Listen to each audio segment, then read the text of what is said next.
자, 마가복음 강해 2장 보겠습니다. 성경으로 안식일의 비밀인데요. 1절부터 차근차근 할 겁니다. 지금 오늘 제가 묵상에서 같이 나누고 싶은 게 7가지가 있습니다. 이 안식일의 비밀은 마지막 번, 7번째 하이라이트로 준비되어 있으니까 인내를 갖고 쭉 들으시면 될 것 같습니다. 먼저 볼 것은 4절 5절입니다. 마가복음 2장 4절 5절. 제가 읽겠습니다. 그들이 밀려드는 무리로 인해 그분께 가까이 갈 수 없으므로 그분께서 계신 곳에 지붕을 벗기고 부순 뒤 마비병 환자가 누운 자리를 달아내리거늘 예수님께서 그들의 믿음을 보시고 마비병 환자에게 이르시되 아들아 내 죄를 용서받을지어다 하시니라. 아멘. 먼저 믿음에 대해서 우리가 생각을 나누고 싶습니다. 그동안 우리가 들었던 믿음, 배웠던 믿음, 가만히 있으라였습니다.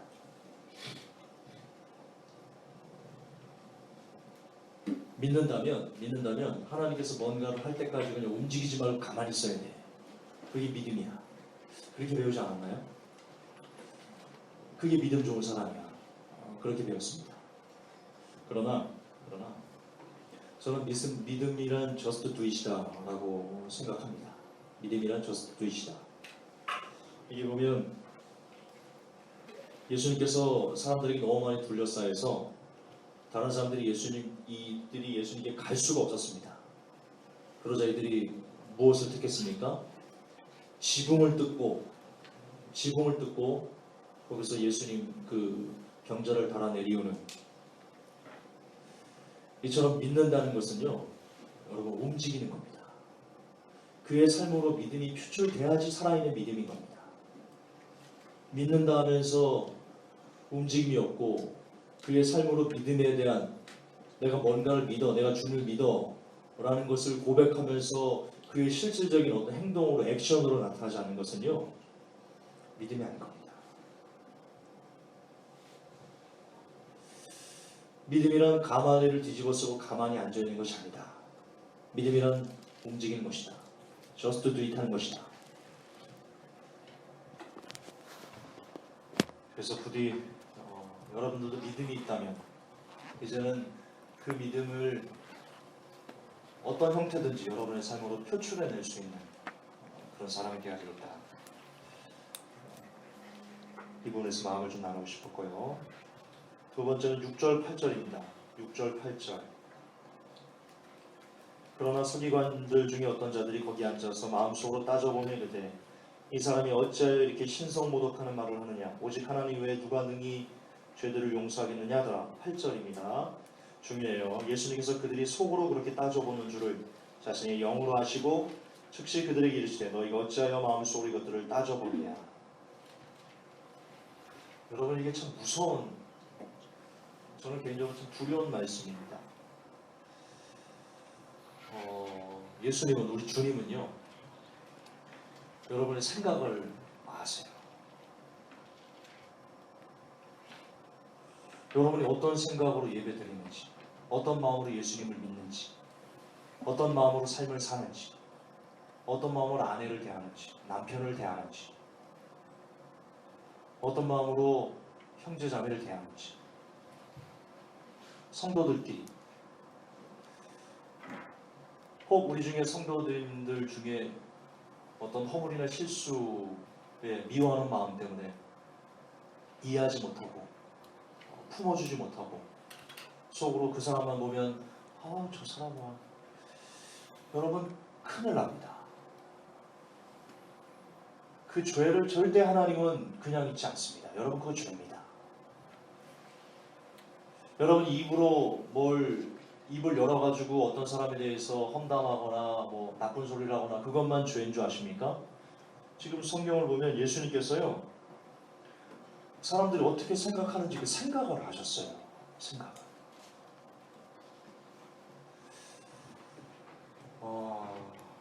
제가 최근에 조금 글을 통해서 반성하고 깨닫는 부분이 뭐냐면, 제가 글에도 써놨는데요, 우리가 다른 사람을 이해하지 못하는 것은 그 사람을 이해 못해서가 아니고 그 사람에 대한 미움이 있기 때문에 이해하지 못하는 것이다. 미워하는 마음이 있기 때문에 이해하고 싶지 않아서 이해를 못하는 것이다. 여러분, 우리는 실수를 합니다. 사람들은 실수를 합니다. 어떤 사람들은 그 실수를 여러 번 합니다. 제가 그런 케이스죠. 저는 살면서 실수를 참 많이 했습니다. 만약에 내가 실수한 것들, 특히 하나님 앞에 실수한 것들이 참 많습니다. 하나님, 내가 다시는 안 그럴게요 라고 하면서 반복하는 여러 가지 실수들이 저만 있습니까? 여러분 다 그렇겠지. 그런데 그때마다 주님께서 야, 너 그때 그렇게 안 한다고 했잖아. 너 또 실수했어? 라고 저를 그때 하나님께서 예를 들어 생명을 거둬가셨다. 이 땅에 나만 할 사람이 있을까요? 여러분, 이 땅에 나만 할 사람이 없습니다.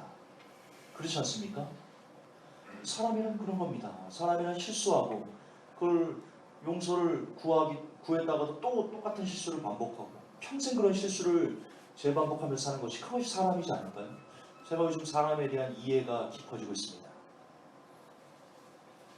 교회도 그렇습니다. 교회도 제가 반성하는 부분이 있는데요. 내가 너무 완벽주의자다.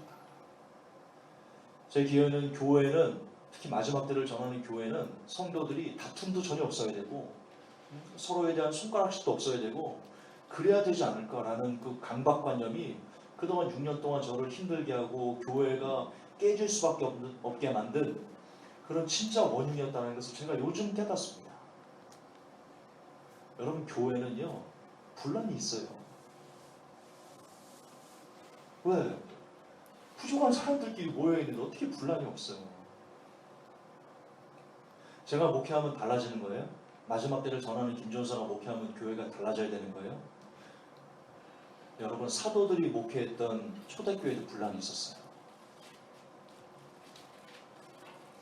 그렇잖아요. 사도들이 상 차려주는데 누가 뭘 이렇게 공개하는데 야, 우리는 더 적게 줬어, 니는 좀 많이 줬어, 이거 갖고 막 싸우고 그랬어요. 초대교회 때. 사람이 사는 곳은요 분란이 없을 수가 없다. 제가 그거를 인정했어야 돼요. 처음부터 제가. 근데 제가 너무나 완벽하게 교회를 하고 싶은 그런 욕심. 지금은 반성합니다. 제가 진짜 그거를 인정했으면, 그래서 회복교회가 비록 마지막 때를 전하는 교회지만 우리 안에 분란이 있을 수 있다. 단지 그거를 다시는 분란이 없게 우리가 좀 더 어떻게 그 분란들을 줄여갈 것인가를 서로 노력해야지. 저는 그랬거든요. 분란 있어? 그럼 교회 아니야. 깨야 돼. 이게 너무 제가 못된 생각이었다. 다시 반복하지만 제가 뭔가를 잘못했어. 그래서 하나님께서 저에게 야, 너 이런 거 잘못했어? 너 용서했는데 또 잘못했어? 너는 없어져야 돼. 이렇게 했다면 저는 나만 하지 못했다. 그런 관점에서 우리가 서로를 봤어야 된다. 내게 실수하는 사람들, 잘못한 사람들, 내 마음을 아프게 했던 사람들, 그런데 따지고 보면 나도 다른 사람을 아프게 하거든요. 따지고 보면 그렇거든요. 아니에요? 여러분, 다른 사람 마음 아프게 안 하고 살아요? 여러분은 늘 베스트예요? 여러분의 삶은 늘 베스트예요? 아니, 나는 다른 사람을 아프게 하는데, 나는 그렇게 사는데 왜 다른 사람이 나를 아프게 하는 것을 내가 왜 그것을 받아들이지를 못하죠? 그래서 마음속으로 저 사람 좀 교회 안 나왔으면 좋겠어. 왜 그러는 거죠? 제가 그 부분에서 반성이 됩니다. 제가 반성이 돼요. 제가 죽을 때가 됐나 봐요. 조금 철이 드는 것 같아요. 조금. 인간에 대한 이해가 조금 깊어진다. 인간은 그런 존재다.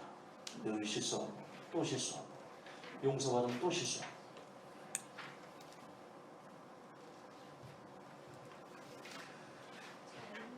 어떤 사람이 왕에게 1만 달란트를 빚졌죠. 왕이 용서해 줬어요. 물론 용서를 빌었죠. 하나님, 왕이여 나를 용서해 주세요. 불쌍히 여겨주세요. 왕이 불쌍해서 용서해 줬어요. 밖에 나가는데 자기 친구 하나가 자기한테 얼마죠? 얼마 빚졌죠? 100데나리온. 1만 달란트 얘기하면 100데나리온은 빚도 아니에요. 빚도 아니에요. 그 빚을 내게 줬어요. 그 빚을 내게 줬어요. 용서해달라고 해요. 나는 그거를 용서하지 않아. 나는 그걸 용서하지 않아. 야, 너 나한테 지금 100데나리온 너 갚을 때까지 너 감옥에 던져봐. 그게 용서하지 않는다는 거거든요. 불쌍히 여기지 않는다는 거거든요. 그런데 우리는 근데 그 사람은 1만 달란트를 탕감받았다니까요. 1만 달란트를. 근데 내게 100데나리온 빚진 사람을 그걸 용서를 못해요. 나는 희한하게 나는 크리스찬들이 너무 나는 나쁘다고 생각하는데 크리스찬 정말 나빠요. 일반 사람들은요. 혹시 서로 뭘 하다가 다투잖아요. 그래서 어그러지잖아요. 관계가. 일반 사람들은 술 마시고 풀어버려요. 다퉈요. 술 마시고 풀어버려요. 야, 그랬어. 관우리 너 그때 그래 내가 미안해. 뭐 서로 막 그러고 풀어버린다고요. 그리고 예전처럼 잘 지내요. 연락하고. 우리는 안 그래요. 우리는.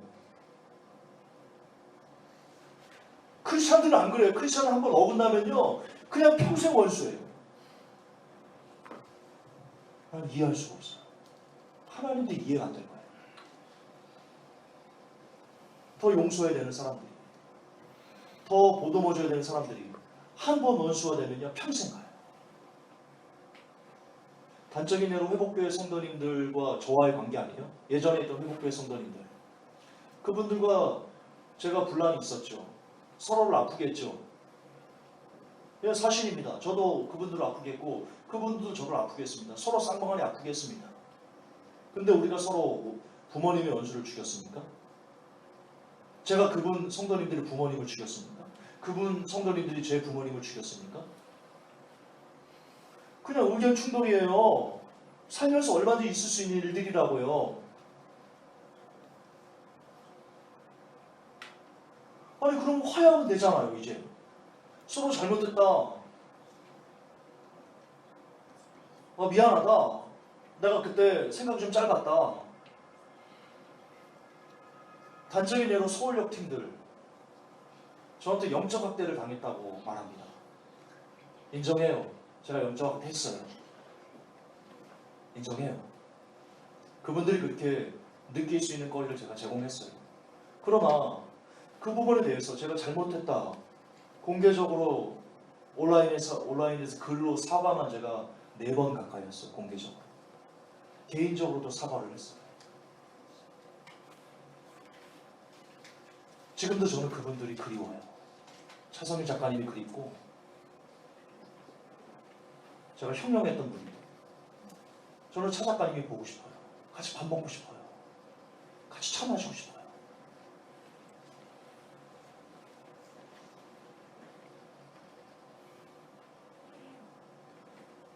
차 작가님 뿐이에요. 서울역에 있었던 팀들 다 보고 싶어요. 특히 저를 아프게 했던 분이 있어요. 이름이 갑자기 성악하시던 성도인데 박정호 집사님. 나 보고 싶어요. 보고 싶어요. 같이 예배드리고 싶고. 근데 그분들은 한 번 원수가 되면 영원히 남이에요. 나는 이게 왜 그래야 되는지 모르겠어요. 서로 잘못할 수 있어요. 아니 부부도 싸우는데 부부도 싸우잖아요. 가장 가까운 무촌, 부부는 무촌수가 없어요. 무촌이에요. 가장 가까워요. 지구상에서. 그렇게 가장 가까운 사람도 싸우잖아요. 그게 사람이잖아요. 우리 교회에서 우리 서로 만난 사람들끼리 우리가 뭘 서로를 얼마나 알아요. 그렇잖아요. 다툴 수 있다고요. 마음 아프게 할 수 있다고요. 그러나 그걸 평생 갖고 가면 어쩌자는 거예요.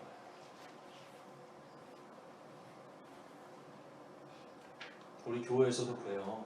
교회에서도 성도 여러분들끼리 서로 아프게 할 수 있어요. 내 마음에 안 맞게 할 수 있어요. 제발 그걸 끝까지 갖고 가지 말아요. 우리는 1만 달란트 빚을 졌어요. 우리는 1만 달란트 빚을 졌어요. 여러분들이 지금 현재 서로 성도들의 어떤 허물을 갖고 여전히 그것을 품어주지 못하고 받아주지 못하고, 그래 말이 나왔으니까 뭐 설교지만 우리 이렇게 이해합시다. 윤보훈 집사님 얘기합시다. 저는 윤보훈 집사님이 참 안타까워요. 근데 일부 사람들은 윤보훈 집사님을 그렇게 얘기를 해요. 윤보훈 집사님이 교회를 이용하려고 했다. 저도 그런 줄 알았어요. 그래서 윤보훈 집사님에게 나쁜 말을 했어요. 집사님이 교회를 이용하려는 것 같습니다. 그렇게 해서는 우리 함께 할 수 없습니다. 제가 그렇게 집사님에게 만나서 얘기를 했어요. 그런데 지금 와서 곰곰이 생각을 해봐요. 제가 왜 윤보훈 집사님을 도와주십시다라고 얘기를 했겠어요. 그걸 꼭 이용이라고 봐야 돼요? 협력이라고 보면 안 돼요?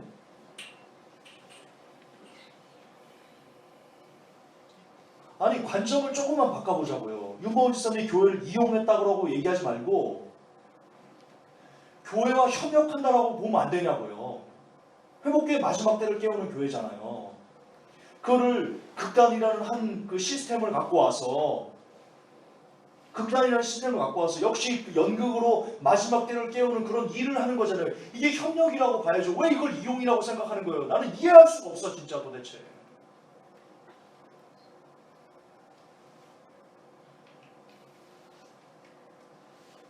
얼마든지 협력이고 우리가 더 도와줬어야 되는 거 아니에요? 교회가 힘이 있었으면. 그분 거기서 혼자 그 연극 하나 만드는 돈이 얼마나 많이 드는데요. 얼마나 많이 드는데요. 혼자 그렇게 몸부림치고 있는데 안쓰럽지 않아요? 안쓰럽지 않아요? 나는 그분이 안쓰러워지기 시작한 거예요. 그분이 안쓰러워지기 시작하니까 그분이 불쌍하게 여겨지니까 예전에는 그분이 교회를 이용하는 것 같다라고 생각했던 그 마음이 바뀌어서 아니지 협력이지 왜 이용이야 이런 마음이 생기더라는 겁니다. 제가 그분을 불쌍히 여기기 시작하니까 모든 문제가 노 프로블럼이 되더라는 겁니다. 중요한 건 내 마음인 겁니다. 내가 그분을 긍휼히 여기지 않는 마음,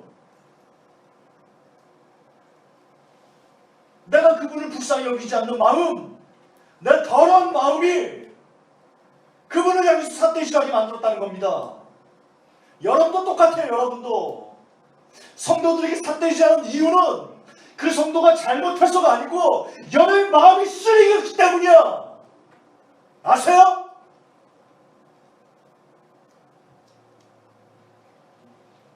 제발 불쌍히 여기세요. 한 번만 뒤집어서 그분 입장에서 한 번만 뒤집어서 생각해 봐보세요.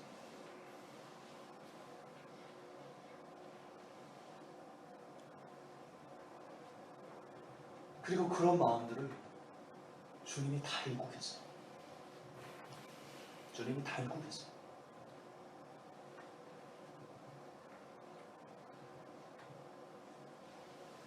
여러분 두려워할 줄 아세요?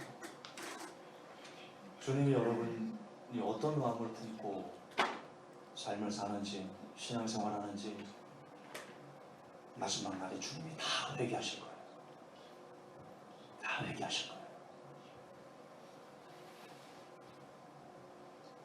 그리고 제가 장담해요. 어떤 사람이라도 그가 여러분들에게 무슨 잘못을 했는지는 모르겠어요.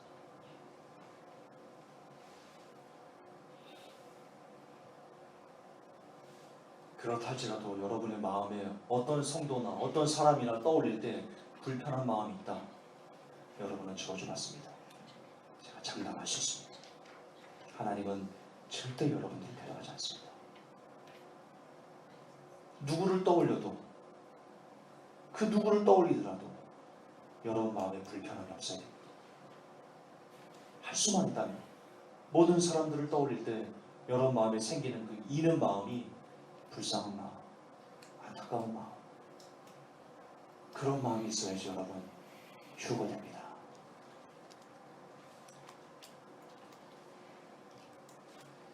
주님이 하신다. 주님이 여러분의 생각을 하신다. 잊지 마십시오. 주님이 하십니다. 세 번째 봅시다. 9절 마비병 환자에게 내 죄들을 용서받을지어다 하고 말하는 것과 일어나 내 자리를 들고 걸어가라 하고 말하는 것 중에 어느 것이 더 쉬우냐? 자, 이거는 제가 왜 갖고 왔냐면요, 이 구절을 이해 못하는 분이 있더라고요. 그러니까 이게 무슨 뜻입니까? 이렇게 저한테 물었던 분이 있어요. 근데 이걸 어떻게 해석해? 이게 이해가 왜 안 될까 잘 모르겠는데, 그래서 갖고 왔는데 이런 겁니다. 자, 예수님께서요, 내 죄들을 사함 받을지어다라고 말하는 거는 무슨 뜻이냐? 내가 하나님이다라고 말하는 거예요. 유대인들이 받아들일 수 없는 거예요. 그래서 내 죄들을 용서함을 받을지어다라고 말하는 것은 굉장히 어려운 말이었어요, 예수님에게는. 왜냐? 사람들이 야, 네가 하나님이야? 돌로 쳐서 죽여버릴 거야. 이런 거였거든요. 그래서 예수님에게는 차라리 그냥 내 자리 들고 걸어가라. 이게 훨씬 더 쉬워요. 구설수에도 안 오를 수 있고. 그런데 지금 그렇게 얘기하는 거예요. 야, 봐라. 여러분들 유대인들이에요. 제가 대역을 하면, 예수님 대역을 하면, 봐라. 아니, 내가 내 죄들을 용서함을 받을지어다라고 말하면 이들 다 돌로 칠 거 아니냐. 이거 굉장히 어려운 말이다. 그리고 그냥 단순히 내 죄들을 내 그 자리를 들고 일어나라. 이거는 너무 단순하다. 구설수에 이를 것도 아니고 오히려 병고치 따라가지고 환영받을 일이다. 나한테 너무 간단한 일이다. 하물며 나는 내 죄들을 용서받을지어다라고 말한다. 이 어려운 말을 한다. 왜냐? 내가 하나님이니까. 이 얘기입니다. 너무 간단한 얘기. 어렵지 않죠? 다시 읽어봅시다. 마비병 환자에게 내 죄들을 용서받을지어다 하고 말하는 것과 일어나 내 자리를 들고 걸어가라 라고 말하는 것 중에 어느 것이 더 쉬우냐 묻는 거예요. 야, 어느 것이 쉬울 것 같아? 자리를 들고 일어나라 라고 말하는 게 훨씬 더 쉬운 거다. 하지만 나는 사람의 아들이 땅에서 죄들을 용서하는 권능을 가진 줄을 너희가 알게 하기 위해서, 내가 하나님 되심을, 내가 메시아라는 것을 알게 하기 위해서 나는 이 사람에게 내 죄를 용서받았다 라고 말한 것이다. 이런 뜻입니다. 어렵지 않게 이해되죠? 이 부분 이해 안 된다. 안 돼, 진짜. 중학교 다시 하셔야 돼, 이거 진짜. 이거. 자, 그렇게 이해하고 넘어가고요. 네 번째입니다. 네 번째, 11절에서 12절입니다. 내가 내게 이르노니 일어나 내 자리를 들고 내 길로 내 집으로 가라 하시매 그가 즉시 일어나 자리를 들고 그들 모두 앞에서 나아가거늘 그들이 다 놀라 하나님께 영광을 돌리며 이르되 우리가 그 일을 이런 식으로는 결코 본 적이 없다 하니라. 아멘. 이렇게 말씀드리고 싶습니다. 즉시 행하는 사람이 되자. 즉시 행하라. 가장 가까운 예를 들어드릴게요. 방금 한 5분 전에 여러분들은 저한테 이런 얘기를 들었습니다. 용서해야 된다. 미워하지 말아야 된다. 불쌍히 여겨야 된다. 그렇다면, 그리고 그것이 성경적이라면 주저하지 말아야 됩니다. 즉시 하십시오. 즉시 미운 사람에 대해서 미워하지 않은 마음을 가지려고 움직이십시오. 성경은 포르노를 금지하고 있습니다. 즉시 끊으십시오. 물론 넘어질 수 있습니다. 그래도 즉시 일어나서 또 끊으십시오. 또 넘어지면 또 즉시 일어나서 또 끊으십시오. 그렇게 주께서 하라 하는 것을 즉시 하십시오. 멈거리지 마십시오. 그래야 따를 수 있습니다. 그런 즉시 행하는 믿음의 사람이 되자. 네 번째 전하고 싶은 마음이었습니다. 다섯 번째입니다. 15절입니다. 예수님께서 그의 집에서 음식 앞에 앉으실 때 많은 세리들과 죄인들도 예수님과 그분의 제자들과 함께 앉았으니 이는 많은 사람들이 거기 있었고 그들이 그분을 따랐기 때문이더라. 자, 지금 보시면 예수님이 누구와 함께 있습니까? 부자들과 있습니까? 권력자들과 있습니까? 자신이 잘났다라고 말하는 사람들과 있습니까? 아닙니다. 예수님이 누구와 함께 있냐면 나는 못났습니다. 나는 불쌍합니다. 나는 죄인입니다. 나는 더럽습니다. 나는 쓰레기입니다. 라고 말하는 사람들과 함께 예수님이 밥 먹고 계십니다. 물론 이 부분을 여기다 갖다 붙이면 안 되겠지만요. 성경은 이런 내용이 나왔습니다. 이런 내용이 있습니다. 내가 내 안에, 저가 내 안에 있으면 그렇게 우리가 예수님과 하나가 될 수 있다. 예수님은 저도 반복하지만 잘난치 않은 사람들과 밥 먹지 않습니다. 같이 있지 않습니다. 여러분 예수님과 같이 있고 싶습니까? 예수님과 같이 밥 먹고 싶습니까? 예수님과 같이 차 마시고 싶습니까? 예수님 안에 들어가고 싶습니까? 그러려면 여러분의 모든 잘난 척을 버리셔야 됩니다. 모든 잘난 척을 버리셔야 됩니다. 여러분이 예수님과 같이 있을 수 있는 길은요, 나는 못났습니다. 나는 부족합니다. 나는 연약합니다. 나를 도와주십시오. 라는 낮은 자, 빈자의 마음이 있을 때 예수님 여러분과 같이 밥 먹습니다. 같이 이야기하십니다. 그런데 여러분들이 그런 마음이 있기를, 나는 볼 수 없다고, 부족하다고, 연약하다고, 불쌍히 여겨달라고 그렇게 말할 수 있는 사람이 되셨으면 좋겠습니다. 그런 차원에서 칼빈주의자들은 예수님과 같이 밥 먹을 수 없습니다. 왜냐하면 칼빈주의자들은 안타깝게도 그들의 구원이 이미 끝나버렸기 때문에, 구원의 자화자찬을 하기 때문에 알게 모르게 그들은 다른 사람과 나를 다르다고 구별지어버립니다. 아, 저 구원받지 못한 불쌍한 미개한 영혼들, 나는 구원받은 자랑스러운 하나님의 백성. 당시 유대인들이 그랬습니다. 이방인들을 보면서, 헬라인들을 보면서, 그리스 사람들을 보면서, 야, 이 구원받지 못한 이 개돼지들아, 개돼지들아, 그렇게 취급했습니다. 개돼지보다 못하게 취급했습니다. 사람. 왜? 자기들은 선택받았다고요. 구원받았다고요. 아브라함의 자손이라고. 주님은 그런 사람들과 밥 먹지 않습니다. 칼빈주의자들처럼 나는 구원받았으니까 저 구원 못 받은 저 더러운 죄인들의 무리와 나는 섞이지 않았습니다. 라고 고개를 빳빳하게 쳐드는 그런 사람들과 예수님이 밥 먹지 않습니다. 그러므로 오늘도 똑같이 구원의 확신으로 구원잔치하는, 구원쇼하는 그런 사람들과 주님을 함께하지 않는다라는 것을 깊이 자각하시고, 늘 우리는 두렵고 떨림으로 구원을 이뤄가는 그런 진실된 성도가 되기를 기원합니다. 아까도 오전 시간에 말씀드렸듯이 홍재철 목사가 그랬습니다. 홍재철 목사가 한기총 집권대행으로 온 변호사 집사님에게 일개 집사 따위가 그렇게 그런 표현을 썼습니다. 하나님은 절대로 홍재철 목사와 함께하지 않습니다. 성도를 향해서 일개 집사가, 일개 전도사가, 일개 성도 평신도가 이렇게 성도나 누구를 향해서 일개자를 붙여가면서 힘줘서, 일개에 힘줘가지고 일개! 이런 목사님들과 예수님은 함께하지 않습니다. 그런 권위주의적인, 그런 자만심과 허영심으로 똘똘 뭉쳐있는 사람들과 주님은 절대로 함께하지 않습니다. 이건 성도들에게도 마찬가지입니다. 여러분 중에 어떤 성도보다 자기를 더 우월하다고 생각하시는 분 있습니까? 어떤 성도를 보면서 아, 저 사람은 왜 저렇게밖에 못하지? 하나님은 절대 여러분과 같이 하지 않습니다. 절대 같이 하지 않습니다.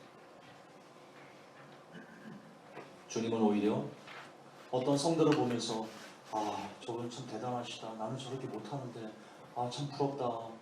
아, 참 대단하시다. 박수 쳐드리고 싶다. 라고 말하는 사람과 예수님은 함께 하십니다. 서로 섬길 때, 성도를 서로 섬길 때 하나님의 평강이 여러분의 삶 속에 있을 것입니다.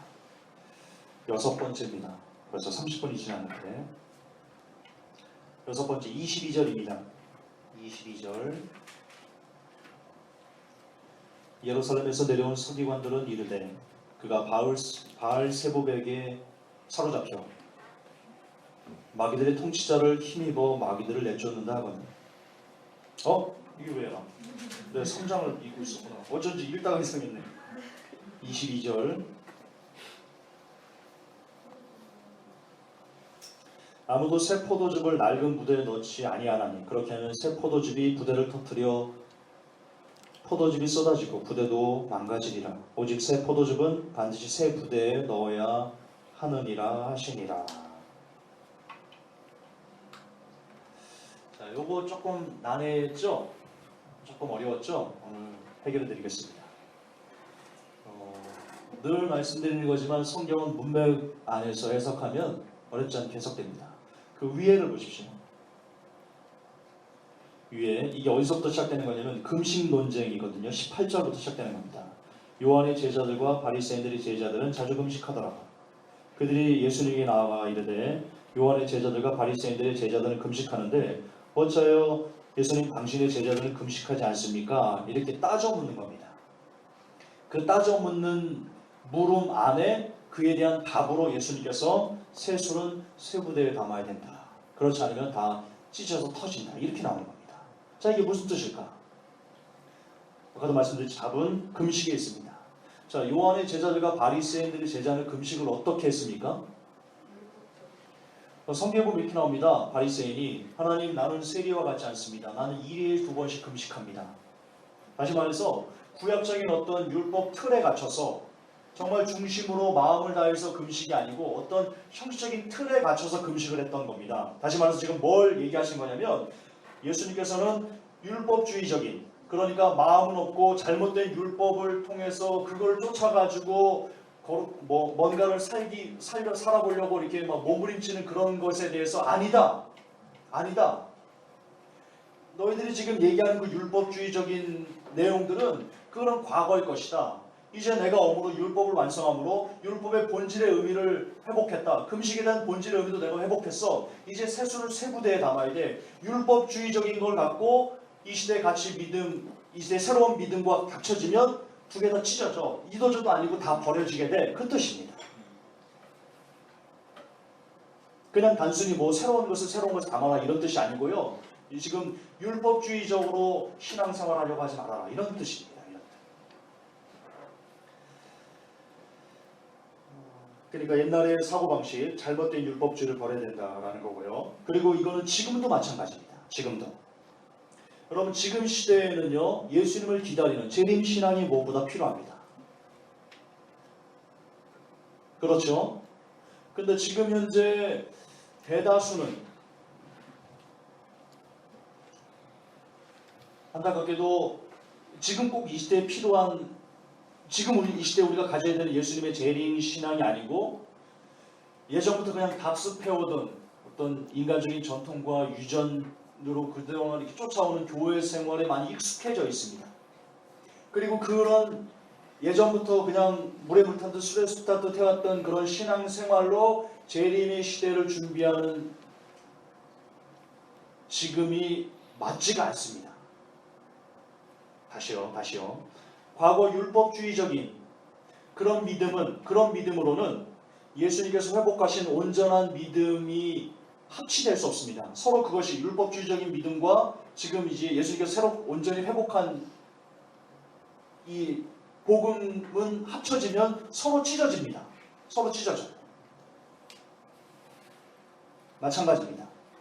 지금 시대는 재림신앙이라는 주님을 다시 기다려야 되는 재림신앙이 무엇보다 필요합니다. 그런데 과거부터 지속되어 온 인간의 전통과 유전부터 계속해왔던 그냥 평범한 교회 생활로는 이 마지막 때 주님을 기다리는 믿음이 합쳐지면 서로 찢어져가지고 죽도 밥도 아닙니다.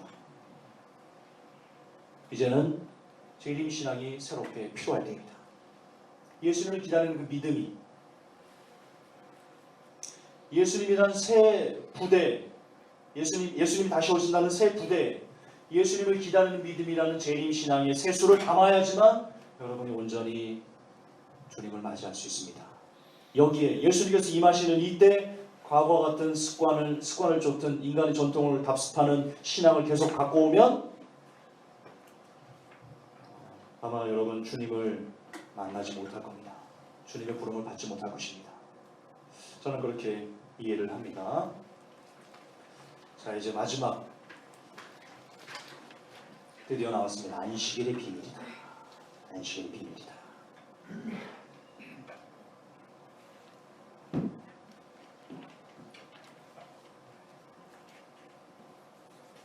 오늘 핵심이니까요. 우리 잘 묵상합시다.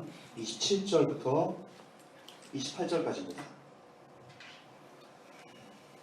더 위부터 봐야 되겠군요. 23절부터 봐야 되겠습니다.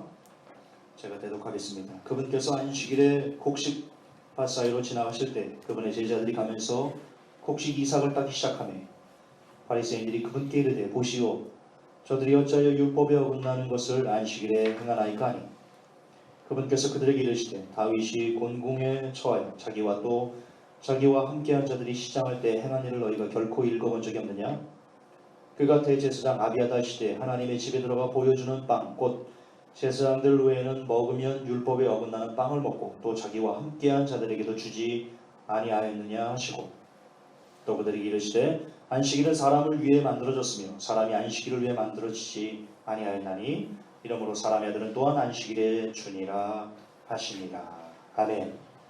여러분 안식일에 대한 논쟁이 참 많습니다. 토요일에 지켜야 된다라는 말도 메시아닉주가 그렇죠. 토요일에 안식일을 지켜야 된다. 안식교가 그렇죠. 그리고 안식일에 어떤 분들은 돈을 쓰면 안 된다. 안식일에 음식점 가서 뭘 사 먹으면 안 된다. 컴퓨터를 하면 안 된다. 이런 여러 가지 제약들을 얘기를 하고 있는데요. 오늘 그에 대한 명쾌한 답을 좀 제가 드리고 싶습니다. 오늘의 키워드는 이겁니다. 안식일은 사람을 위해 만들어졌다. 이게 키워드입니다. 안식일은 사람을 위해 만들어졌다. 이게 무슨 뜻일까요? 사람을 위해 만들어졌다.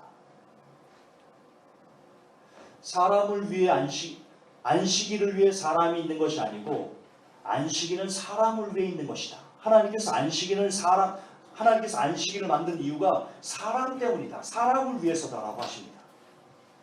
이게 무슨 뜻일까요? 하나님이 사람을 생각하실 때 가장 중요하게 생각하는 것이 뭘까요? 우리가 이 땅에서 부자 돼가지고 잘 먹고 잘 사는 거 하나님이 중요하게 생각하시나요? 성경을 보면 안 그래요. 하나님이 사람에게 제일 중요하게 생각하는 것은 그 영혼의 구원이에요. 그렇죠? 근데 하나님께서 지금 안식일을 사람을 위해 줬답니다. 사람을 위해 안식일을 만드셨답니다. 예수님께서 그렇게 말씀하셨어요. 예수님이 하나님이시니까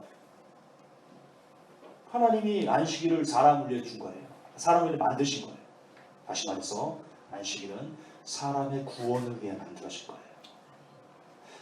안식일이 사람을 위해 만들어졌다는 것은 안식일날 사람의 구원을 위한 무언가 일을 하기 위해서 그 가장 소중한 것을 위해서 안식일을 하나님께서 만드셨다는 거예요. 자, 구약에 보면 이렇게 나옵니다. 너희들은 안식일에 일하지 말아라. 그리고 여호와의 율례를 주야로 묵상해라. 그렇게 명령하거든요. 그게 뭔 뜻일까? 지금 유다인 이스라엘 백성들이 그 의미를 몰랐어요. 그래서 안식일을 39가지 각종 규례를 만들어가지고요. 안식일에 몇 발짝을 걸으면 안 되고, 안식일을 어기는 거고, 안식일에 계란 물찌개를 몇 킬로그램 이상을 들르면 안 되고, 이런 되도 않는 이상한 39가지 규례를 만들었다고요. 성경에도 없는. 그래서 그 39가지 규례만 지키면 우리는 안식일을 온전히 지킨 거다 그렇게 얘기를 했어요. 그 결과 안식일이 사람을 옥죄는, 사람을 통제하고 사람을 억압하고 사람을 막 휘어잡는 그런 못된 어떤 그 행위로 변질됐어요. 안식일을 만드신 그 중심은 하나님께서 안식일을 만든 중심은 너희들 밖에서 그날은 특별히 일하지 말고 하나님의 율례를 잘 묵상하면서 그렇게 지내라라고 말하는 것은 사람이 하나님의 묵상과 율례를 계속해서 꾸준히 배우고 그것을 내 안으로 성취하고 내 안을 성찰하고 그걸 통해서 나의 모습을 반추하고 이렇게 내가 온전한 사람으로 만들어져야지 구원이라고요. 구약시대 때 안식일을 주신 이유는 적어도 하루만큼은 평소도 그렇지만 사람이 나쁘잖아요. 일주일 열심히 노동해도 적어도 하루만큼은 그때는 너희들이 하나님께서 너희들을 향한 뜻이 무엇인지를 정확히 안식일날 정확히 배워서 정말 진짜 하나님의 사람이 되라. 그래서 구원받아라. 이런 뜻으로 안식일을 줬다고요. 하나님께서는. 그게 구약에서 하나님께서 사람들에게 안식을 주신 본질이었다고요. 하지만 거듭 반복하지만 유대인들은요. 그 본질에 대한 의미는 전혀 없었어요. 저기 무슨 바닷가 어디에서 던져버렸어요. 그리고는 자기들 인간의 전통과 유전으로 39가지의 규례를 만들어서 이것만 지키면 우리는 안식일을 지켰으니까 우리는 구원받은 백성이야 라고 말했다고. 이게 행위 구원인 겁니다. 이게 행위 구원이에요. 유대인들은 행위 구원자였어요. 그런데 성경은 행위로는 구원받을 수 없어요. 지금 이 시대가 똑같아요. 지금 이 시대 안식일을 토요일 날 지켜야 되고, 그리고 안식일 날 뭐 돈을 쓰면 안 되고, 안식일 날 뭐 얼마큼을 걸으면 안 되고, 뭐 인터넷 하면 안 되고, 여러 가지 안식일 날 하면 안 된다라고 말하는 사람들이 있어요. 지금도. 이게 다 뭐냐? 과거 2000년 전 율법주의로 똑같이 돌아가는 거예요. 예수님께서 하지 말라고 한 거예요. 그걸 통해서 안식일 날 돈을 쓰면 안 되고, 안식일 날 인터넷 쓰면 안 되고 하는 이런 각종 것들을 통해서 사람을 올가매고 사람을 통제하고 조종하고 억압하는 것은 예수님께서 말씀하신 것과 정면적으로 대적하는 반성적. 자, 마가복음 강해 2장 하겠습니다. 성경 공부. 안식일의 비밀인데요. 1절부터 차근차근 할 겁니다. 지금 오늘 제가 묵상에서 같이 나누고 싶은 게 7가지가 있습니다. 이 안식일의 비밀은 마지막 번, 7번째 하이라이트로 준비되어 있으니까 인내를 갖고 쭉 들으시면 될 것 같습니다. 먼저 볼 것은 4절 5절입니다. 마가복음 2장 4절 5절. 제가 읽겠습니다. 그들이 밀려드는 무리로 인해 그분께 가까이 갈 수 없으므로 그분께서 계신 곳에 지붕을 벗기고 부순 뒤 마비병 환자가 누운 자리를 달아내리거늘 예수님께서 그들의 믿음을 보시고 마비병 환자에게 이르시되 아들아 내 죄를 용서받을지어다 하시니라. 아멘. 먼저 믿음에 대해서 우리가 생각을 나누고 싶습니다. 그동안 우리가 들었던 믿음, 배웠던 믿음, 가만히 있으라 했습니다.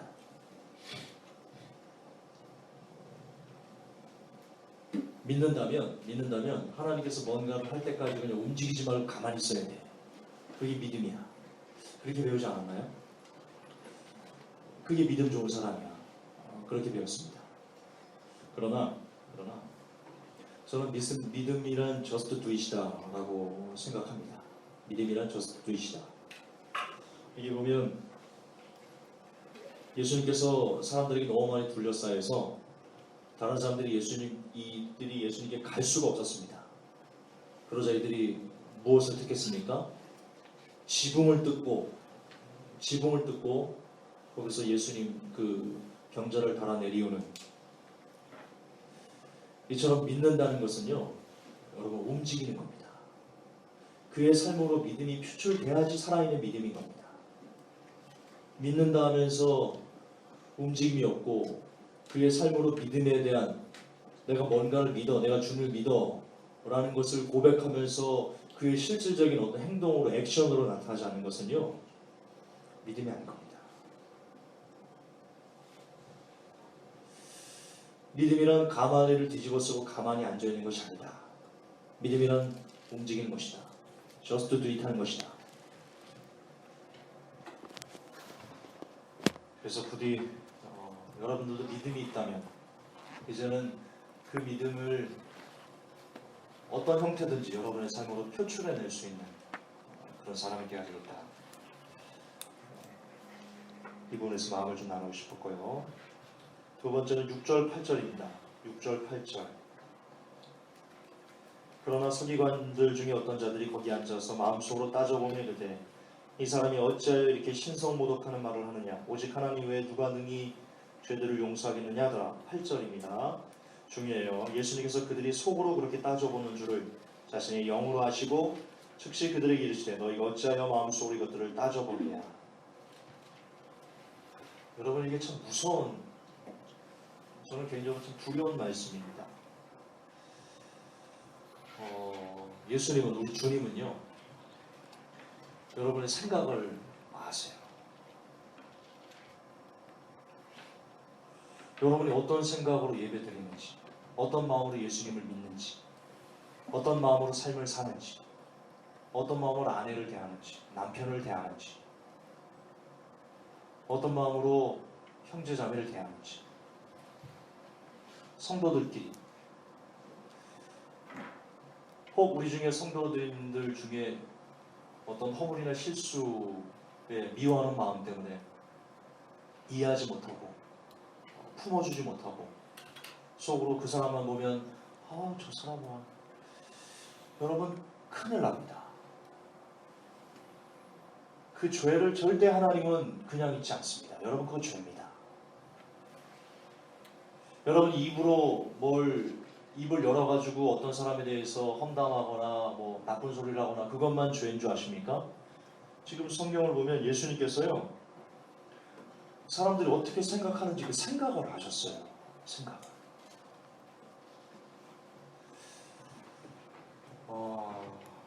제가 최근에 조금 글을 통해서 반성하고 깨닫는 부분이 뭐냐면 제가 글에도 써놨는데요. 우리가 다른 사람을 이해하지 못하는 것은 그 사람을 이해 못해서가 아니고 그 사람에 대한 미움이 있기 때문에 이해하지 못하는 것이다. 미워하는 마음이 있기 때문에 이해하고 싶지 않아서 이해를 못하는 것이다. 여러분 우리는 실수를 합니다. 사람들은 실수를 합니다. 어떤 사람들은 그 실수를 여러 번 합니다. 제가 그런 케이스죠. 저는 살면서 실수를 참 많이 했습니다. 만약에 내가 실수한 것들, 특히 하나님 앞에 실수한 것들이 참 많습니다. 하나님, 내가 다시는 안 그럴게요 라고 하면서 반복하는 여러 가지 실수들이 저만 있습니까? 여러분 다 그렇겠지. 그런데 그때마다 주님께서 야, 너 그때 그렇게 안 한다고 했잖아. 너 또 실수했어? 라고 저를 그때 하나님께서 예를 들어 생명을 거둬가셨다. 이 땅에 나만 할 사람이 있을까요? 여러분 이 땅에 나만 할 사람이 없습니다. 그렇지 않습니까? 사람이란 그런 겁니다. 사람이란 실수하고 그걸 용서를 구했다가도 또 똑같은 실수를 반복하고 평생 그런 실수를 재반복하면서 사는 것이 그것이 사람이지 않을까요? 제가 요즘 사람에 대한 이해가 깊어지고 있습니다. 교회도 그렇습니다. 교회도 제가 반성하는 부분이 있는데요. 내가 너무 완벽주의자입니다. 제 교회는 특히 마지막 때를 전하는 교회는 성도들이 다툼도 전혀 없어야 되고 서로에 대한 손가락질도 없어야 되고 그래야 되지 않을까라는 그 강박관념이 그동안 6년 동안 저를 힘들게 하고 교회가 깨질 수밖에 없게 만든 그런 진짜 원인이었다는 것을 제가 요즘 깨닫습니다. 여러분 교회는요 분란이 있어요. 왜? 부족한 사람들끼리 모여있는데 어떻게 분란이 없어요? 제가 목회하면 달라지는 거예요? 마지막 때를 전하는 김전사가 목회하면 교회가 달라져야 되는 거예요? 여러분 사도들이 목회했던 초대교회도 분란이 있었어요. 그렇잖아요. 사도들이 상 차려주는데 누가 뭘 이렇게 공개하는데 야 우리는 더 적게 줬어 니는 좀 많이 줬어 이거 갖고 막 싸우고 그랬어요. 초대교회 때. 사람이 사는 곳은요 분란이 없을 수가 없다. 제가 그거를 인정했어야 돼요. 처음부터 제가. 근데 제가 너무나 완벽하게 교회를 하고 싶은 그런 욕심. 지금은 반성합니다. 제가 진짜 그거를 인정했으면 그래서 회복교회가 비록 마지막 때를 전하는 교회지만 우리 안에 분란이 있을 수 있다. 단지 그거를 다시는 분란이 없게 우리가 좀 더 어떻게 그 분란들을 줄여갈 것인가를 서로 노력해야지. 저는 그랬거든요. 분란 있어? 그럼 교회 아니야. 깨야 돼. 이게 너무 제가 못된 생각이었다. 다시 반복하지만 제가 뭔가를 잘못했어. 그래서 하나님께서 저에게 야, 너 이런 거 잘못했어? 너 용서했는데 또 잘못했어? 너는 없어져야 돼. 이렇게 했다면 저는 나만 하지 못했다. 그런 관점에서 우리가 서로를 봤어야 된다. 내게 실수하는 사람들, 잘못한 사람들, 내 마음을 아프게 했던 사람들. 그런데 따지고 보면 나도 다른 사람을 아프게 하거든요. 따지고 보면 그렇거든요. 아니에요? 여러분 다른 사람 마음 아프게 안 하고 살아요? 여러분은 늘 베스트예요? 여러분의 삶은 늘 베스트예요? 아니 나는 다른 사람을 아프게 하는데 나는 그렇게 사는데 왜 다른 사람이 나를 아프게 하는 것을 내가 왜 그것을 받아들이지를 못하죠? 그래서 마음속으로 저 사람 좀 교회 안 나왔으면 좋겠어. 왜 그러는 거죠? 제가 그 부분에서 반성이 됩니다. 제가 반성이 돼요. 제가 죽을 때가 됐나 봐요. 조금 철이 드는 것 같아요. 조금. 인간에 대한 이해가 조금 깊어진다. 인간은 그런 존재다. 늘 실수하고 또 실수하고 용서받으면 또 실수하고.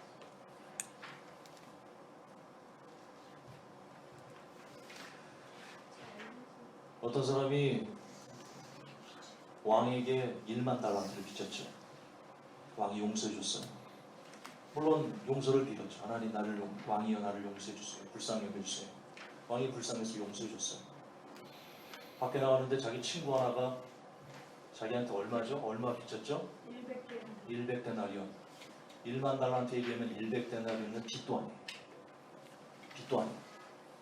그 빚을 내게 줬어요. 그 빚을 내게 줬어요. 용서해달라고 그래요. 나는 그거를 용서하지 않아. 나는 그걸 용서하지 않아. 야, 너 나한테 진 100데나리온 너 갚을 때까지 너 감옥에 던져봐. 그게 용서하지 않는다는 거거든요. 불쌍히 여기지 않는다는 거거든요. 그런데 근데 그 사람은 1만 달란트를 탕감받았다니까. 1만 달란트를. 근데 내게 100데나리온 빚진 사람을 그걸 용서를 못해요. 나는 희한하게 나는 크리스찬들이 너무 나는 나쁘다고 생각하는데 크리스찬 정말 나빠요. 일반 사람들은요, 혹시 서로 뭘 하다가 다투잖아요. 그래서 어그러지잖아요, 관계가. 일반 사람들은 술 마시고 풀어버려요. 다퉈요. 술 마시고 풀어버려요. 그랬어 관훈이 너 그때 그래 내가 미안해 서로 막 그러고 풀어버린다고요. 그리고 예전처럼 잘 지내요. 연락하고. 우리는 안 그래요. 우리는 크리스찬들은 안 그래요. 크리스찬은 한번 어긋나면요 그냥 평생 원수예요. 나는 이해할 수가 없어요. 하나님도 이해가 안 될 거예요. 더 용서해야 되는 사람들이, 더 보듬어줘야 되는 사람들이 한 번 원수가 되면요 평생 가요. 단적인 예로 회복교회 성도님들과 저와의 관계 아니에요? 예전에 있던 회복교회 성도님들, 그분들과 제가 분란이 있었죠. 서로를 아프게 했죠. 이건 사실입니다. 저도 그분들을 아프게 했고 그분들도 저를 아프게 했습니다. 서로 쌍방울이 아프게 했습니다. 근데 우리가 서로 부모님의 원수를 죽였습니까? 제가 그분 성도님들의 부모님을 죽였습니까? 그분 성도님들이 제 부모님을 죽였습니까? 그냥 의견 충돌이에요. 살면서 얼마든지 있을 수 있는 일들이라고요. 아니 그럼 화해하면 되잖아요. 이제 서로 잘못했다. 미안하다. 내가 그때 생각이 좀 짧았다. 단적인 예로 서울역 팀들 저한테 영적 학대를 당했다고 말합니다. 인정해요. 제가 영적 학대 했어요. 인정해요. 그분들이 그렇게 느낄 수 있는 거리를 제가 제공했어요. 그러나 그 부분에 대해서 제가 잘못했다. 공개적으로 온라인에서 글로 사과만 제가 4번 가까이 했어요. 공개적으로. 개인적으로도 사과를 했어요. 지금도 저는 그분들이 그리워요. 차성희 작가님이 그립고 제가 혁명했던 분들. 저는 차 작가님이 보고 싶어요. 같이 밥 먹고 싶어요. 같이 차 마시고 싶어요.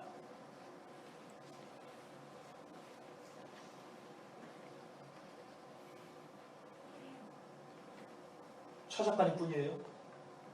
서울역에 있었던 팀들 다 보고 싶어요. 특히 저를 아프게 했던 분이 있어요. 이름이 갑자기 성악하시던 성도인데 박정호 집사님. 나 보고 싶어요. 보고 싶어요. 같이 예배드리고 싶고. 근데 그분들은 한 번 원수가 되면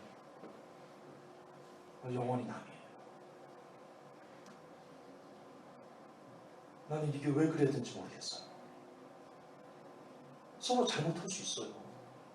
아니 부부도 싸우는데 부부도 싸우잖아요. 가장 가까운 무촌, 부부는 무촌수가 없어요. 무촌이에요. 가장 가까워요, 지구상에서. 그렇게 가장 가까운 사람도 싸우잖아요. 그게 사람이잖아요. 우리 교회에서 우리 서로 만난 사람들끼리 우리가 뭘 서로를 얼마나 알아요? 그렇잖아요. 다툴 수 있다고요.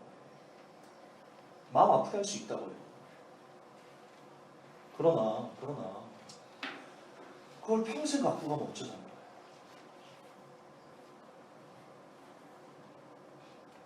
우리 교회에서도 그래요. 교회에서도 성도 여러분들끼리 서로 아프게 할 수 있어요. 내 마음에 안 맞게 할 수 있어요. 제발 그걸 끝까지 갖고 가지 말아요. 우리는 1만 달러한테 빚을 졌어요. 우리는 1만 달러한테 빚을 졌어요. 여러분들이 지금 현재 서로 성도들의 어떤 허물을 갖고 여전히 그것을 품어주지 못하고 받아주지 못하고, 그래 말이 나왔으니까 뭐 설교지만 우리 이렇게 얘기합시다. 윤보훈 집사님 얘기합시다. 저는 윤보훈 집사님이 참 안타까워요. 근데 일부 사람들은 윤보훈 집사님을 그렇게 얘기를 해요. 윤보훈 집사님이 교회를 이용하려고 했다. 저도 그런 줄 알았어요. 그래서 윤보훈 집사님에게 나쁜 말을 했어요. 집사님이 교회를 이용하려는 것 같습니다. 그렇게 해서는 우리 함께 할 수 없습니다. 제가 그렇게 집사님에게 만나서 얘기를 했어요. 그런데 지금 와서 곰곰이 생각을 해봐요. 제가 왜 윤보훈 집사님을 도와줍시다라고 얘기를 했어요. 그걸 꼭 이용이라고 봐야 돼요? 협력이라고 보면 안 돼요?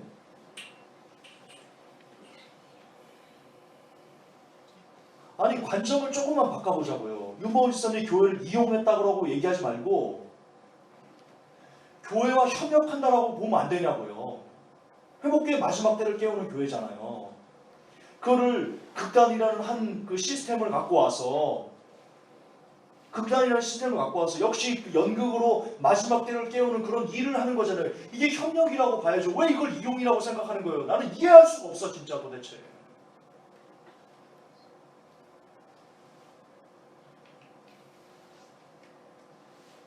얼마든지 협력이고 우리가 더 도와줬어야 되는 거 아니에요? 교회가 힘이 있었으면. 그분 거기서 혼자 그 연극 하나 만드는 돈이 얼마나 많이 드는데요. 얼마나 많이 드는데요. 혼자 그렇게 몸부림치고 있는데 안쓰럽지 않아요? 안쓰럽지 않아요? 나는 그분이 안쓰러워지기 시작한 거예요. 그분이 안쓰러워지기 시작하니까 그분이 불쌍하게 여겨지니까 예전에는 그분이 교회를 이용하는 것 같다라고 생각했던 그 마음이 바뀌어서 아니지 협력이지 왜 이용이야 이런 마음이 생기더라는 겁니다.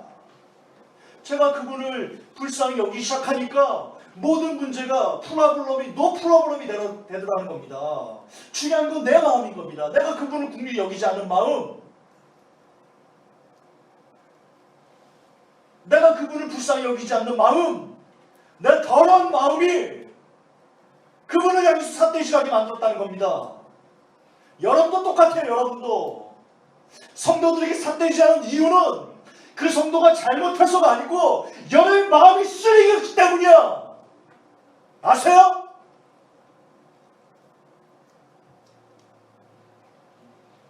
제발 불쌍히 여기세요. 한 번만 뒤집어서 그분 입장에서 한 번만 뒤집어서 생각해 봐보세요.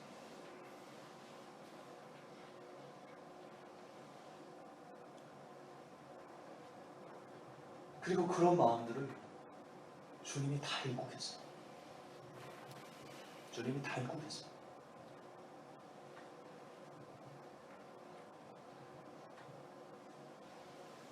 여러분 두려워할 줄 아세요? 주님이 여러분이 어떤 마음을 품고 삶을 사는지 신앙생활하는지 마지막 날에 주님이 다 회개하실 거예요.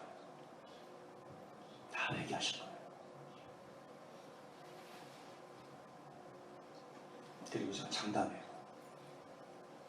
어떤 사람이라도 그가 여러분들에게 무슨 잘못을 했는지는 모르겠어요.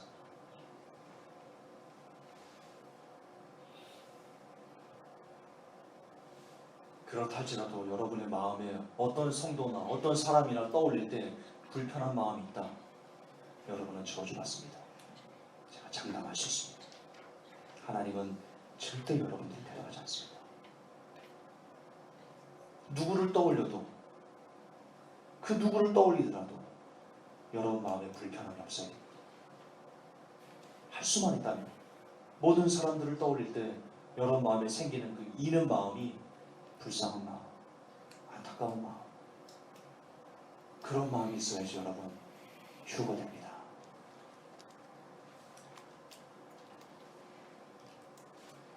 주님이 하신다. 주님이 여러분의 생각을 하신다. 잊지 마십시오. 주님이 하십니다. 세 번째 봅시다. 9절. 마비병 환자에게 내 죄들을 용서받을지어다 하고 말하는 것과 일어나 내 자리를 들고 걸어가라 하고 말하는 것 중에 어느 것이 더 쉬우냐. 자, 이거는 제가 왜 갖고 왔냐면요, 이 구절을 이해 못하는 분이 있더라고요. 그러니까 이게 무슨 뜻입니까? 이렇게 저한테 물었던 분이 있어요. 근데 이걸 어떻게 해석해? 이게 이해가 왜 안 될까 잘 모르겠는데, 그래서 갖고 왔는데 이런 겁니다. 자, 예수님께서요, 내 죄들을 사함 받을지어다라고 말하는 거는 무슨 뜻이냐? 내가 하나님이다라고 말하는 거예요. 유대인들이 받아들일 수 없는 거예요. 그래서 내 죄들을 용서함을 받을지어다라고 말하는 것은 굉장히 어려운 말이었어요, 예수님에게는. 왜냐? 사람들이 야, 네가 하나님이야? 돌로 쳐서 죽여버릴 거야. 이런 거였거든요. 그래서 예수님에게는 차라리 그냥 내 자리 들고 걸어가라. 이게 훨씬 더 쉬워요. 구설수에도 안 오를 수 있고. 그런데 지금 그렇게 얘기하는 거예요. 야, 봐라. 여러분들 유대인들이에요. 제가 대역을 하면, 예수님 대역을 하면, 봐라. 아니, 내가 내 죄들을 용서함을 받을지어다라고 말하면 니들 다 돌로 칠 거 아니냐. 이거 굉장히 어려운 말이다. 그리고 그냥 단순히 내 죄들을 내 그 자리를 들고 일어나라. 이거는 너무 단순하다. 구설수에 이럴 것도 아니고 오히려 병 고쳐 따라가지고 환영받을 일이다. 나한테 너무 간단한 일이다. 하물며 나는 내 죄들을 용서받을지어다라고 말한다. 이 어려운 말을 한다. 왜냐? 내가 하나님이니까. 이 얘기입니다. 너무 간단한 얘기. 어렵지 않죠? 다시 읽어봅시다. 마비병 환자에게 내 죄들을 용서받을지어다 하고 말하는 것과 일어나 내 자리를 들고 걸어가라 라고 말하는 것 중에 어느 것이 더 쉬우냐 묻는 거예요. 야, 어느 것이 쉬울 것 같아? 자리를 들고 일어나라 라고 말하는 게 훨씬 더 쉬운 거다. 하지만 나는 사람의 아들이 땅에서 죄들을 용서하는 권능을 가진 줄을 너희가 알게 하기 위해서, 내가 하나님 되심을, 내가 메시아라는 것을 알게 하기 위해서 나는 이 사람에게 내 죄를 용서받았다 라고 말한 것이다. 이런 뜻입니다. 어렵지 않게 이해되죠? 이 부분 이해 안 된다. 안 돼, 진짜. 중학교 다시 하셔야 돼, 이거 진짜. 이거. 자, 그렇게 이해하고 넘어가고요. 네 번째입니다. 네 번째, 11절에서 12절입니다. 내가 내게 이르노니 일어나 내 자리를 들고 내 길로 내 집으로 가라 하시매 그가 즉시 일어나 자리를 들고 그들 모두 앞에서 나아가거늘 그들이 다 놀라 하나님께 영광을 돌리며 이르되 우리가 그 일을 이런 식으로는 결코 본 적이 없다 하니라. 아멘. 이렇게 말씀드리고 싶습니다. 즉시 행하는 사람이 되자. 즉시 행하는. 가장 가까운 예를 들어드릴게요. 방금 한 5분 전에 여러분들은 저한테 이런 얘기를 들었습니다. 용서해야 된다. 미워하지 말아야 된다. 불쌍히 여겨야 된다. 그렇다면, 그리고 그것이 성경적이라면 주저하지 말아야 됩니다. 즉시 하십시오. 즉시 미운 사람에 대해서 미워하지 않은 마음을 가지려고 움직이십시오.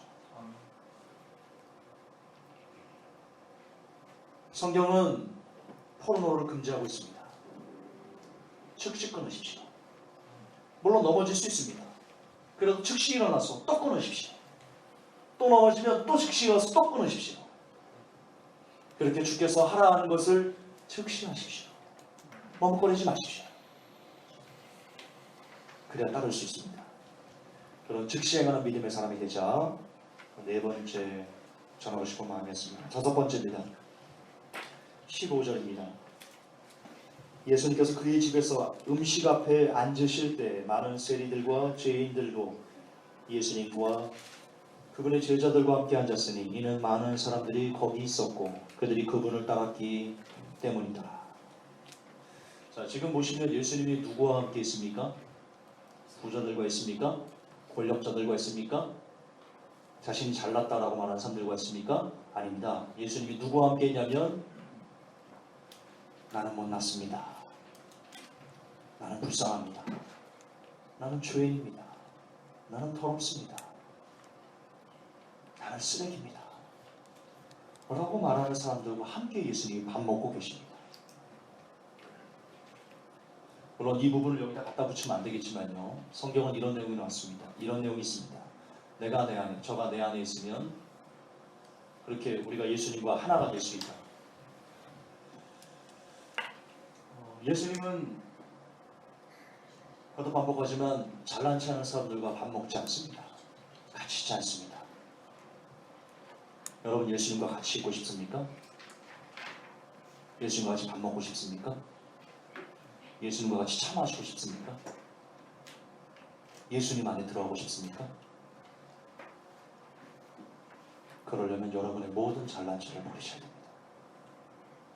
모든 잘난 체를 버리셔야 됩니다. 여러분이 예수님과 같이 있을 수 있는 길은요. 나는 못났습니다. 나는 부족합니다. 나는 연약합니다. 나를 도와주십시오. 라는 낮은 자, 빈자의 마음이 있을 때 예수님 여러분과 같이 밥 먹습니다. 같이 이야기하십니다. 그래도 여러분들이 그런 마음이 있기를 나는 볼 수 없다고, 부족하다고, 연약하다고, 불쌍히 여겨달라고 그렇게 말할 수 있는 사람이 되셨으면 좋겠습니다. 그런 차원에서 칼빈주의자들은 예수님과 같이 밥 먹을 수 없습니다. 왜냐하면 칼빈주의자들은 안타깝게도 그들의 구원이 이미 끝나버렸기 때문에 구원의 자화자찬을 하기 때문에 알게 모르게 그들은 다른 사람과 나를 다르다고 구별지어버립니다. 아, 저 구원받지 못한 불쌍한 미개한 영혼들. 나는 구원받은 자랑스러운 하나님의 백성. 당시 유대인들이 그랬습니다. 이방인들을 보면서, 헬라인들을 보면서, 그리스 사람들을 보면서 야, 이 구원받지 못한 이 개돼지들아, 개돼지들아, 그렇게 취급했습니다. 개돼지보다 못하게 취급했습니다. 사람. 왜? 자기들은 선택받았다고요. 구원받았다고요. 아브라함의 자손이라고. 주님은 그런 사람들과 밥 먹지 않습니다. 칼빈주의자들처럼 나는 구원받았으니까 저 구원 못 받은 저 더러운 죄인들의 무리와 나는 섞이지 않았습니다. 라고 고개를 빳빳하게 쳐드는 그런 사람들과 예수님 밥 먹지 않습니다. 그러므로 오늘도 똑같이 구원의 확신으로 구원잔치하는, 구원쇼하는 그런 사람들과 주님을 함께하지 않는다라는 것을 깊이 자각하시고 늘 우리는 두렵고 떨림으로 구원을 이뤄가는 그런 진실된 성도가 되기를 기원합니다. 아까도 오전 시간에 말씀드렸듯이 홍재철 목사가 그랬습니다. 홍재철 목사가 한기총 집권대행으로 온 변호사 집사님에게 일개 집사 따위가 그렇게 그런 표현을 썼습니다. 하나님은 절대로 홍재철 목사와 함께하지 않습니다. 성도를 향해서 일개 집사가, 일개 전도사가, 일개 성도 평신도가 이렇게 성도나 누구를 향해서 일개자를 붙여가면서 힘줘서 일개에 힘줘가지고 일개 이런 목사님들과 예수님은 함께하지 않습니다. 그런 권위주의적인 그런 자만심과 허영심으로 똘똘 뭉쳐있는 사람들과 주님은 절대로 함께하지 않습니다. 이건 성도들에게도 마찬가지입니다. 여러분 중에 어떤 성도보다 자기를 더 우월하다고 생각하시는 분 있습니까? 어떤 성도를 보면서 아, 저 사람은 왜 저렇게밖에 못하지? 하나님은 절대 여러분과 같이 하지 않습니다. 절대 같이 하지 않습니다. 주님은 오히려 어떤 성들을 보면서 저분 참 대단하시다. 나는 저렇게 못하는데 참 부럽다. 참 대단하시다. 박수 쳐드리고 싶다. 라고 말하는 사람과 예수님은 함께 하십니다. 서로 섬길 때, 성도를 서로 섬길 때 하나님의 평강이 여러분의 삶 속에 있을 것입니다. 여섯 번째입니다. 벌써 30분이 지났는데 여섯 번째 22절입니다. 22절 예루살렘에서 내려온 서기관들은 이르되 그가 바알세봅에게 사로잡혀 마귀들의 통치자를 힘입어 마귀들을 내쫓는다 하거든. 이게 왜야? 내 성장을 입고 있었구나. 어쩐지 읽다가 이상했네. 22절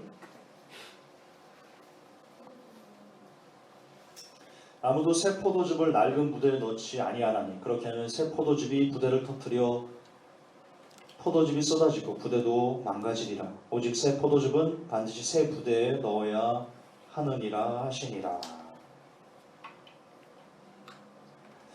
자, 요거 조금 난해했죠? 조금 어려웠죠? 오늘 해결해 드리겠습니다. 늘 말씀드리는 거지만 성경은 문맥 안에서 해석하면 어렵지 않게 해석됩니다. 그 위에를 보십시오. 위에 이게 어디서부터 시작되는 거냐면 금식 논쟁이거든요. 18절부터 시작되는 겁니다. 요한의 제자들과 바리새인들의 제자들은 자주 금식하더라. 그들이 예수님에게 나아가 이르되 요한의 제자들과 바리새인들의 제자들은 금식하는데 어찌하여 예수님 당신의 제자들은 금식하지 않습니까? 이렇게 따져 묻는 겁니다. 그 따져 묻는 물음 안에 그에 대한 답으로 예수님께서 새 술은 새 부대에 담아야 된다. 그렇지 않으면 다 찢어서 터진다. 이렇게 나오는 겁니다. 자, 이게 무슨 뜻일까? 아까도 말씀드렸듯이 답은 금식에 있습니다. 자, 요한의 제자들과 바리새인들의 제자는 금식을 어떻게 했습니까? 성경에 보면 이렇게 나옵니다. 바리새인이 하나님 나는 세리와 같지 않습니다. 나는 1일에 2번씩 금식합니다. 다시 말해서 구약적인 어떤 율법 틀에 갇혀서 정말 중심으로 마음을 다해서 금식이 아니고 어떤 형식적인 틀에 갇혀서 금식을 했던 겁니다. 다시 말해서 지금 뭘 얘기하신 거냐면 예수님께서는 율법주의적인, 그러니까 마음은 없고 잘못된 율법을 통해서 그걸 쫓아가지고 뭔가를 살아보려고 이렇게 막 몸부림치는 그런 것에 대해서 아니다. 너희들이 지금 얘기하는 그 율법주의적인 내용들은 그런 과거의 것이다. 이제 내가 엄으로 율법을 완성함으로 율법의 본질의 의미를 회복했다. 금식에 대한 본질의 의미도 내가 회복했어. 이제 새 술을 새 부대에 담아야 돼. 율법주의적인 걸 갖고 이 시대의 가치 믿음, 이 시대의 새로운 믿음과 닥쳐지면 두 개 다 찢어져. 이도저도 아니고 다 버려지게 돼. 그 뜻입니다. 그냥 단순히 새로운 것을 담아라 이런 뜻이 아니고요. 지금 율법주의적으로 신앙생활하려고 하지 말아라 이런 뜻입니다. 그러니까 옛날의 사고방식, 잘못된 율법주의를 버려야 된다라는 거고요. 그리고 이거는 지금도 마찬가지입니다. 지금도. 여러분 지금 시대에는요. 예수님을 기다리는 재림신앙이 무엇보다 필요합니다. 그렇죠? 근데 지금 현재 대다수는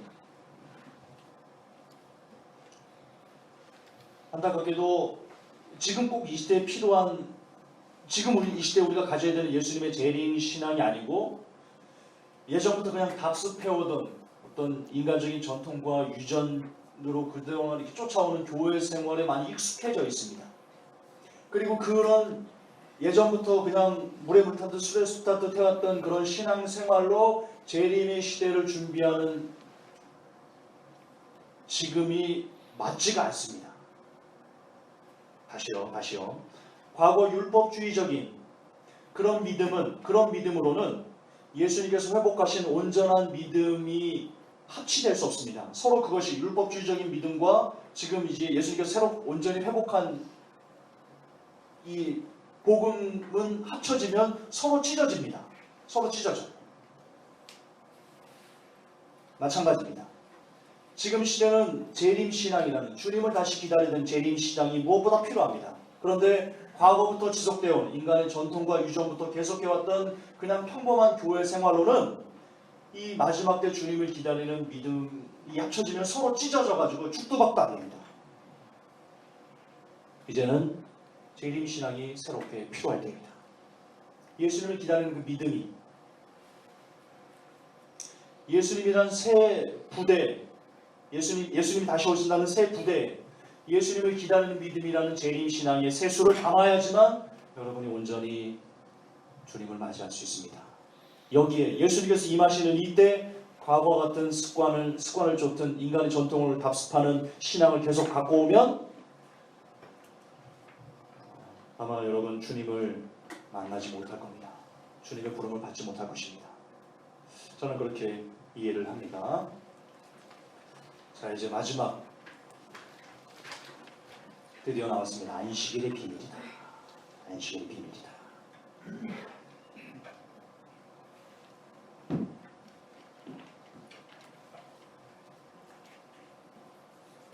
오늘 핵심이니까요. 우리 잘 묵상합시다. 27절부터 28절까지입니다. 더 위부터 봐야 되겠군요. 23절부터 봐야 되겠습니다. 제가 대독하겠습니다. 그분께서 안식일에 곡식 밭 사이로 지나가실 때 그분의 제자들이 가면서 곡식 이삭을 따기 시작하며 바리새인들이 그분께 이르되 보시오 저들이 어찌하여 율법에 어긋나는 것을 안식일에 행하나이까 하니 그분께서 그들에게 이르시되 다윗이 곤궁에 처하여 자기와 함께한 자들이 시장할 때 행한 일을 너희가 결코 읽어본 적이 없느냐? 그가 대제사장 아비아다 시대 하나님의 집에 들어가 보여주는 빵 곧 제사장들 외에는 먹으면 율법에 어긋나는 빵을 먹고 또 자기와 함께한 자들에게도 주지 아니하였느냐 하시고 또 그들에게 이르시되 안식일은 사람을 위해 만들어졌으며 사람이 안식일을 위해 만들어지지 아니하였나니 이러므로 사람의 아들은 또한 안식일에 주니라 하시니라. 아멘. 여러분 안식일에 대한 논쟁이 참 많습니다. 토요일에 지켜야 된다라는 말도 메시아닉주가 그렇죠. 토요일에 안식일을 지켜야 된다. 안식교가 그렇죠. 그리고 안식일에 어떤 분들은 돈을 쓰면 안 된다. 안식일에 음식점 가서 뭘 사 먹으면 안 된다. 컴퓨터를 하면 안 된다. 이런 여러 가지 제약들을 얘기를 하고 있는데요. 오늘 그에 대한 명쾌한 답을 좀 제가 드리고 싶습니다. 오늘의 키워드는 이겁니다. 안식일은 사람을 위해 만들어졌다. 이게 키워드입니다. 안식일은 사람을 위해 만들어졌다. 이게 무슨 뜻일까요? 사람을 위해 만들어졌다. 사람을 위해 안식일을 위해 사람이 있는 것이 아니고 안식일은 사람을 위해 있는 것이다. 하나님께서 안식일을 만든 이유가 사람 때문이다. 사람을 위해서다라고 하십니다. 이게 무슨 뜻일까요? 하나님이 사람을 생각하실 때 가장 중요하게 생각하는 것이 뭘까요? 우리가 이 땅에서 부자 돼가지고 잘 먹고 잘 사는 거 하나님이 중요하게 생각하시나요? 성경을 보면 안 그래요. 하나님이 사람에게 제일 중요하게 생각하는 것은 그 영혼의 구원이에요. 그렇죠? 근데 하나님께서 지금 안식일을 사람을 위해 줬답니다. 사람을 위해 안식일을 만드셨답니다. 예수님께서 그렇게 말씀하셨어요. 예수님이 하나님이시니까 하나님이 안식일을 사람을 위해 준 거예요. 사람을 위해 만드신 거예요. 다시 말해서 안식일은 사람의 구원을 위해 만들어진 거예요. 안식일이 사람을 위해 만들어졌다는 것은 안식일날 사람의 구원을 위한 무언가 일을 하기 위해서 그 가장 소중한 것을 위해서 안식일을 하나님께서 만드셨다는 거예요. 자, 구약에 보면 이렇게 나옵니다. 너희들은 안식일에 일하지 말아라. 그리고 여호와의 율례를 주야로 묵상해라. 그렇게 명령하거든요. 그게 뭔 뜻일까? 지금 유다인 이스라엘 백성들이 그 의미를 몰랐어요. 그래서 안식일을 39가지 각종 규례를 만들어가지고요. 안식일에 몇 발짝을 걸으면 안 되고, 안식일을 어기는 거고, 안식일에 계란 물찌개를 몇 킬로그램 이상을 들르면 안 되고, 이런 되도 않는 이상한 39가지 규례를 만들었다고요. 성경에도 없는. 그래서 그 39가지 규례만 지키면 우리는 안식일을 온전히 지킨 거다 그렇게 얘기를 했어요. 그 결과 안식일이 사람을 옥죄는, 사람을 통제하고 사람을 억압하고 사람을 막 휘어잡는 그런 못된 어떤 그 행위로 변질됐어요. 안식일을 만드신 그 중심은 하나님께서 안식일을 만든 중심은 너희들 밖에서 그날은 특별히 일하지 말고 하나님이 율례를 잘 묵상하면서 그렇게 지내라라고 말하는 것은 사람이 하나님의 묵상과 율례를 계속해서 꾸준히 배우고 그것을 내 안으로 성취하고 내 안을 성찰하고 그걸 통해서 나의 모습을 반추하고 이렇게 내가 온전한 삶으로 만들어져야지 구원이라고요. 구약 시대 때 안식일을 주신 이유는 적어도 하루만큼은 평소도 그렇지만 사람이 나쁘잖아요. 일주일 열심히 노동해도 적어도 하루만큼은 그때는 너희들이 하나님께서 너희들을 향한 뜻이 무엇인지를 정확히 안식일 날 정확히 배워서 정말 진짜 하나님의 사람이 되라. 그래서 구원받아라. 이런 뜻으로 안식일을 줬다고요. 하나님께서는. 그게 구약에서 하나님께서 사람들에게 안식을 주신 본질이었다고요. 하지만 거듭 반복하지만 유대인들은요. 그 본질에 대한 의미는 전혀 없었어요. 저기 어디 무슨 바닷가 어디에 던져버렸어요. 그리고는 자기들 인간의 전통과 유전으로 39가지의 규례를 만들어서 이것만 지키면 우리는 안식일을 지켰으니까 우리는 구원받은 백성이야 라고 말했다고. 이게 행위 구원인 겁니다. 이게 행위 구원이에요. 유대인들은 행위 구원자였어요. 그런데 성경은 행위로는 구원받을 수 없어요. 지금 이 시대가 똑같아요. 지금 이 시대 안식일을 토요일날 지켜야 되고 그리고 안식일날 뭐 돈을 쓰면 안 되고 안식일날 뭐 얼만큼을 걸으면 안 되고 뭐 인터넷 하면 안 되고 여러 가지 안식일날 하면 안 된다라고 말하는 사람들이 있어요. 지금도. 이게 다 뭐냐? 과거 2000년 전 율법주의로 똑같이 돌아가는 거예요. 예수님께서 하지 말라고 한 거예요. 그걸 통해서 안식일날 돈을 쓰면 안 되고 안식일날 인터넷 쓰면 안 되고 하는 이런 각종 것들을 통해서 사람을 올가매고 사람을 통제하고 조종하고 억압하는 것은 예수님께서 말씀하신 것과 정면적으로 대적하는 반상